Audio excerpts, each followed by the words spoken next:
ഈ തമ്മി കുത്തും കൂട്ടത്തി പാരവെപ്പുള്ളത് നിങ്ങളുടെ ആൾക്കാരുടെ ഇടയിലും പോലീസുകാരുടെ ഇടയിലും. രാഷ്ട്രീയക്കാരെ പിന്നെ ഞാൻ വിട്ടു, അവന്മാര് പിന്നെ അതാണ് അവ രാഷ്ട്രീയം എന്ന് പറഞ്ഞാൽ അതാണ്, ടീമുകളാണ്. ഞങ്ങളൊക്കെ തൊട്ടിന് വിവരം അറിയും കുറച്ച് ഉണ്ട ഒലത്തും.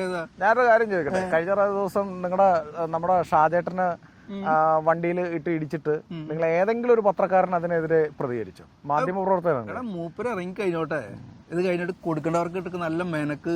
നമ്മൾ ഈ അടിയിടി ബഹളത്തിലല്ല നമ്മൾ ചെയ്യണ്ടേ. അത് ഞാനേ ഒരു വാർത്ത എടുക്കാൻ പോകണം, നീ ഒന്ന് വാ. നീ പോയിക്കോ. ഇല്ല ഞാനല്ല മോനെ, ഞാനേ ഈ മാധ്യമ പ്രവർത്തനങ്ങളൊക്കെ പണ്ടേ നിർത്തിയതാ, ഇപ്പൊ എനിക്ക് താല്പര്യമില്ല. എടാ ഇതൊരു എക്സ്ക്ലൂസീവ് ആണ്, കാരണം വെച്ചാൽ എനിക്ക് വേറെ ആരെയും കൊണ്ട് എടുപ്പിക്കാൻ പറ്റില്ല. നീ വാ. വേറെ ചാനൽ പറയോ, എനിക്ക് വലിയ താല്പര്യമില്ല. അതെ നീ സംസാരിക്കണ്ട, വേറെ എന്തെങ്കിലും പറഞ്ഞു. ഇത് നോക്കി, ഒരു പുതിയ പീഡന കേസ് വന്നിട്ടുണ്ട്. അതില് നിന്റെ പേര് കേട്ടതായിരിക്കണമെങ്കിൽ ഫോട്ടോ സഹിതം വരണ്ടെന്നുണ്ടെങ്കിൽ നീ എൻ്റെ കൂടെ വാ.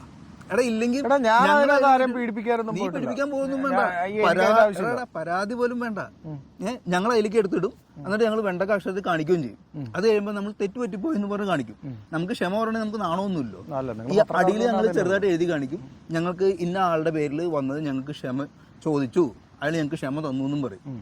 നീ വെറുതെ ഈ കണവണ വർത്താനം പറഞ്ഞാൽ എന്നോട് വന്നേ, ഇല്ലെങ്കിൽ ഇതേമാരൊക്കെ കയറ്റി കഴിഞ്ഞിട്ടല്ലോ എടാ കുടുംബം കൂടാ.